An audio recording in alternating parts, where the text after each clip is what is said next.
മുടിയിഴകളിലൂടെ വിരലുകൾ ഓടിച്ചു വിട്ടവൻ തല താഴ്ത്തിയിരിക്കുന്നതിനിടയിലാണ് പെട്ടെന്ന് അവൻ്റെ ഫോണിലേക്ക് ഒരു കോൾ വന്നത്. പരിചയമല്ലാത്ത നമ്പറായിരുന്നുവെങ്കിലും അവൻ അതെടുത്ത് വേഗം ചെവിയിൽ വെച്ചു. ഹലോ, മിസ്റ്റർ വിനോദ് അല്ലേ? അതെ. ഓക്കെ, ഇത് SI ബലറാമാണ്. നിങ്ങളാണോ ആത്മഹത്യക്ക് ശ്രമിച്ച പെൺകുട്ടിയെയും കൊണ്ട് ഇവിടെ മെമ്മോറിയൽ ഹോസ്പിറ്റലിലേക്ക് എത്തിയത്? അതെ സാർ. പെട്ടെന്നൊരു നടുക്കത്തോടെ അവൻ അവിടെ നിന്നും എഴുന്നേറ്റു. നിങ്ങൾക്ക് ബുദ്ധിമുട്ടില്ലെങ്കിൽ ഹോസ്പിറ്റൽ വരെ ഒന്ന് വരാൻ സാധിക്കുമോ? ആ കുട്ടിയുടെ മൊഴി ഇതുവരെ ഞങ്ങൾ രേഖപ്പെടുത്തിയിട്ടില്ല. സാക്ഷി എന്ന നിലയിൽ താങ്കളോട് ചിലത് എനിക്ക് ചോദിക്കാനുണ്ടായിരുന്നു. സാർ, അത് വേണോ? എന്താ വിനോദ്, താങ്കൾക്ക് പേടി എന്തെങ്കിലും ഉണ്ടോ? അതൊന്നുമല്ല സാർ, ഞാൻ വരാം. ഓക്കെ, ഇതൊരു ആത്മഹത്യ ശ്രമമായതുകൊണ്ടാണ് തന്നെ ഞാൻ വിളിപ്പിച്ചത്. ചില കാര്യങ്ങൾ അറിഞ്ഞു കഴിഞ്ഞാൽ നിങ്ങൾക്ക് ഉടനെ പോവുകയും ചെയ്യാം. എന്തു പറയുന്നു? ഓക്കെ സാർ, ഞാൻ തീർച്ചയായും വരാം. സാറിപ്പോൾ എവിടെയുണ്ട്? ഞാനിവിടെ ഹോസ്പിറ്റലിൽ തന്നെയുണ്ട് വിനോദ്. ഇവിടേക്ക് വന്നാൽ മതി. കേട്ടപാടെ ആ കോൾ അവൻ അവസാനിപ്പിച്ചുകൊണ്ട് വേഗം അവിടേക്ക് പോകാൻ ഒരുങ്ങി. ഡോക്ടർ യമുനയുടെ റൂമിലാണ് ബൽറാം സാർ ഉള്ളതെന്ന വിവരം അറിഞ്ഞാണ് അവൻ ഡോറിൽ തട്ടി വിളിച്ചത്. യെസ്, കമ്മിങ് എന്ന് കേട്ട ഉടനെ അവൻ ഉടനെ അകത്തേക്ക് കയറി ചെല്ലുകയും ചെയ്തു. മുറിയിലിരിക്കുന്ന സുന്ദരിയായ ലേഡി ഡോക്ടറെ കണ്ട് അവൻ ആദ്യം ഒന്ന് പുഞ്ചിരിച്ചു. വരൂ വിനോദ്, ഇരിക്കൂ. അവർ പുഞ്ചിരിയോടെ വിളിച്ചു പറഞ്ഞതും കേട്ട് അവൻ SI ബൽറാമിൻ്റെ അടുത്തുള്ള ചെയറിൽ തന്നെ ചെന്നിരുന്നു. അവൻ്റെ ആകാംക്ഷയും ടെൻഷൻ അടിച്ചുള്ള ഇരുത്തവുമെല്ലാം കണ്ടപ്പോൾ അവർ രണ്ടുപേരും പരസ്പരം നോക്കിയൊന്ന് പുഞ്ചിരിച്ചു. വിനോദിന് ആ പെൺകുട്ടിയെ നേരത്തെ കണ്ട പരിചയം വല്ലതുമുണ്ടോ? SIയുടെ പെട്ടെന്നുള്ള ചോദ്യത്തിന് മുൻമേൽ എന്തു മറുപടി പറയണമെന്നറിയാതെ അവനാകെ ഒന്ന് വല്ലാണ്ടായി. ഇല്ലെന്ന് താൻ വീണ്ടും പറയാൻ ശ്രമിച്ചാൽ ഒരുപക്ഷെ ഒരിക്കൽ താൻ ജീവന് തുല്യം സ്നേഹിച്ചിരുന്ന തൻ്റെ തുളസിയോട് ചെയ്യുന്ന ഏറ്റവും വലിയ ക്രൂരതയായിരിക്കും ഇതെന്നവൻ കരുതിപ്പോയി. ഇനിയും അവളെ തനിക്കറിയില്ലെന്ന് പറയാനാവില്ല. അവളെ ഇങ്ങനെ ഒരവസ്ഥയിലേക്ക് എത്തിക്കാൻ കാരണം എന്താണെന്ന് തനിക്ക് അറിഞ്ഞേ തീരൂ എന്നവൻ തീരുമാനിച്ചിരിക്കുന്ന നേരത്താണ് SI അവനെ വീണ്ടും ഒന്ന് തട്ടി ഉണർത്തിയത്. ഹലോ വിനോദ്, താങ്കൾ ഇത് ഏത് ലോകത്താ? ഞാൻ ചോദിച്ചത് നിങ്ങൾ കേട്ടില്ലേ? കേട്ടു സാർ. തുളസിയെ എനിക്ക് പരിചയമുണ്ട്. ചുരുങ്ങിയ വാക്കുകളിൽ അവനെല്ലാം വിശദമാക്കിയതിന് പിറകെ ബൽറാമും യമുന ഡോക്ടറും പരസ്പരം മുഖത്തേക്ക് നോക്കി ഒരു നെടുവീർപ്പിട്ടു. അപ്പോൾ വിനോദ് പറഞ്ഞ കണക്കനുസരിച്ച് നിങ്ങൾ തമ്മിൽ കണ്ടിട്ട് 5 മാസത്തോളം ആയെന്നർത്ഥം അല്ലേ? അവനൊന്ന് പതിയെ മൂളി. വിനോദ്, ഞാനും ബൽറാമും ക്ലാസ്മേറ്റ്സ് ആണ്. ഇവൻ ഇവിടെ ചാർജ് എടുത്ത ധൈര്യം കൊണ്ടാണ് ഞാൻ ഇത്തരം കേസുകളൊക്കെ ഏറ്റെടുക്കാൻ തുടങ്ങിയത്. സാധാരണ ഇത്തരം കേസുകളുമായി ആളുകൾ വന്നു കഴിഞ്ഞാൽ ഒന്നുകിൽ റോങ് ഇൻഫർമേഷൻ നൽകി അവർ ഇവിടുന്ന് മുങ്ങിക്കളയും, അല്ലെങ്കിൽ നമ്പർ മാറ്റി ഹോസ്പിറ്റലുകാരെ പറ്റിക്കാൻ ശ്രമിക്കുകയും ചെയ്യും. എന്നാൽ നിങ്ങളുടെ ആത്മാർത്ഥത തുളസിയെ ഇവിടേക്ക് കൊണ്ടുവന്ന അന്ന് തന്നെ ഞാൻ മനസ്സിലാക്കിയതാണ്. അതുകൊണ്ടാണ് ഇക്കാര്യം ഞാൻ ബൽറാമിനെ വിളിച്ചറിയിച്ചത്. ഡോക്ടർ പറഞ്ഞു വരുന്നതൊന്നും എനിക്കങ്ങോട്ട് മനസ്സിലാവുന്നില്ല. പറയാം വിനോദ്, തുളസിക്ക് ബോധം തെളിഞ്ഞിട്ട് ഇത്ര നേരമായിട്ടും ആ കുട്ടി ഞങ്ങളോടൊന്നും വിട്ടുപറയാൻ കൂടി ശ്രമിക്കുന്നില്ല. ഒന്നിനും സഹകരിക്കുന്നുമില്ല. ഒരേ കരച്ചിലാണ്. ഒരുപക്ഷെ മരണത്തിൽ നിന്നും രക്ഷപ്പെട്ടതിൻ്റെ ഷോക്കും വേദനയൊക്കെ കൊണ്ടാകാം. എങ്കിലും ഞാനൊരു ഡോക്ടറല്ലേ, അതുപോലെ ഒരു സ്ത്രീയുമാണ്.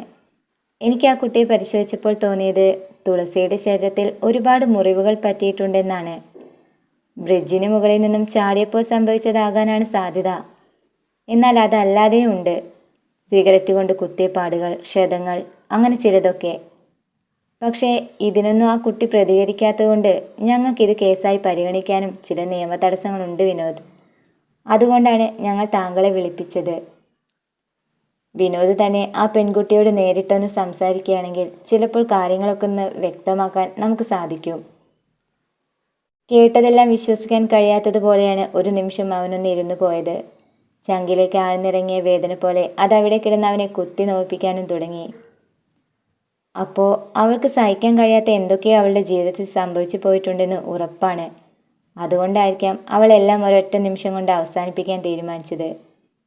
മനസ്സിലെ സംശയങ്ങൾ അവനെ ഇരിപ്പുറപ്പിക്കാത്ത വിധം ശല്യപ്പെടുത്താൻ തുടങ്ങിയതും അവൻ ഡോക്ടറുടെ മുഖത്തേക്കൊന്ന് നോക്കി.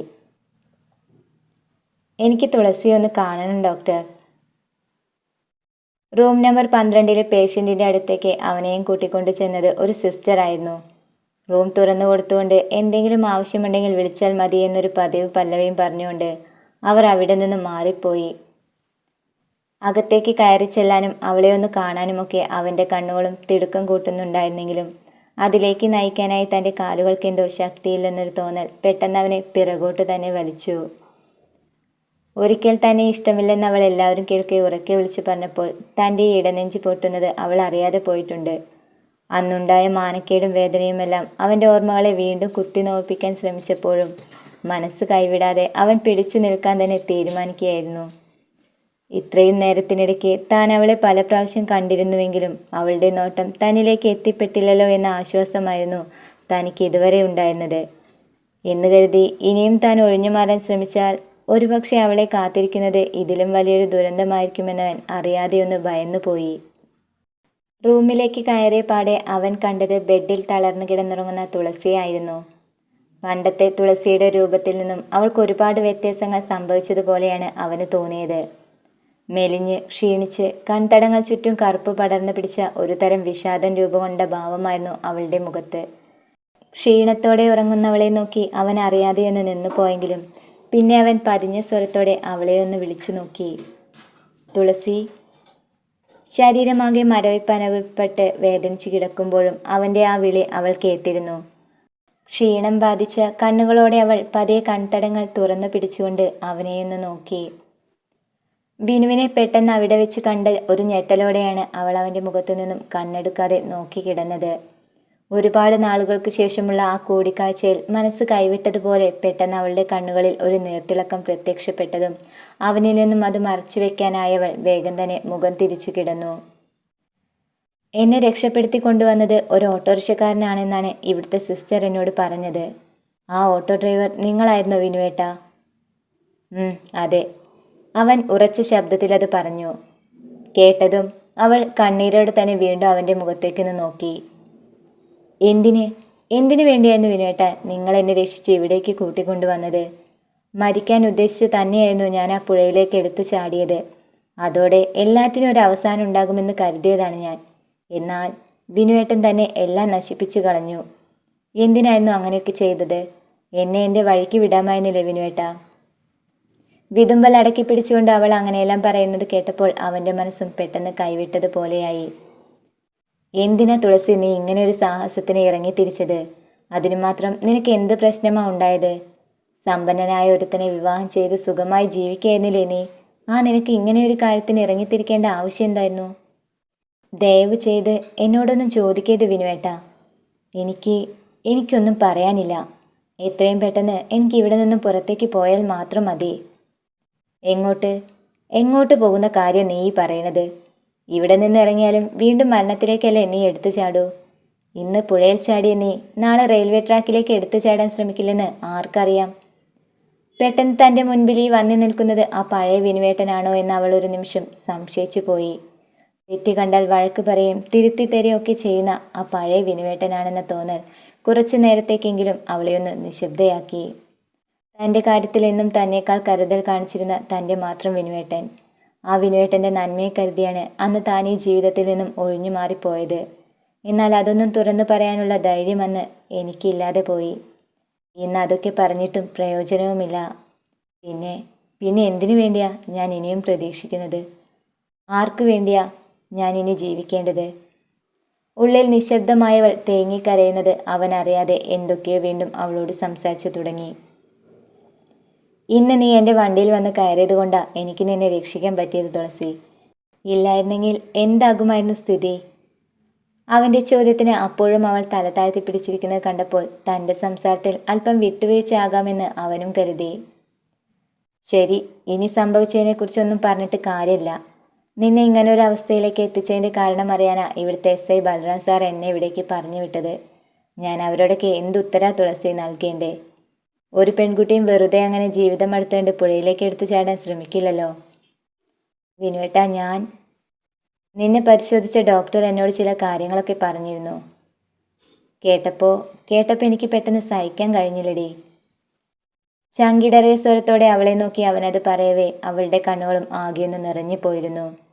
തടുക്കാൻ കഴിയാതെ അവൻ്റെ മുൻപിൽ അവളും അറിയാതെ ഒന്ന് കരഞ്ഞു തുടങ്ങിയപ്പോൾ അവളെ ആശ്വസിപ്പിക്കാനായി അവൻ്റെ കൈവിരലുകളൊന്ന് ഉയർന്നു പൊങ്ങിയെങ്കിലും അത് വേണ്ടെന്ന് വെച്ചവൻ പെട്ടെന്ന് ആ വിരലുകളെ ചുരുട്ടിപ്പിടിച്ചുകൊണ്ട് ദേഷ്യത്തോടെ തന്നെ സ്വന്തം തുടയിൽ തട്ടിയ ശേഷം വേഗം അവിടെ നിന്നും പുറത്തേക്കിറങ്ങിപ്പോയി.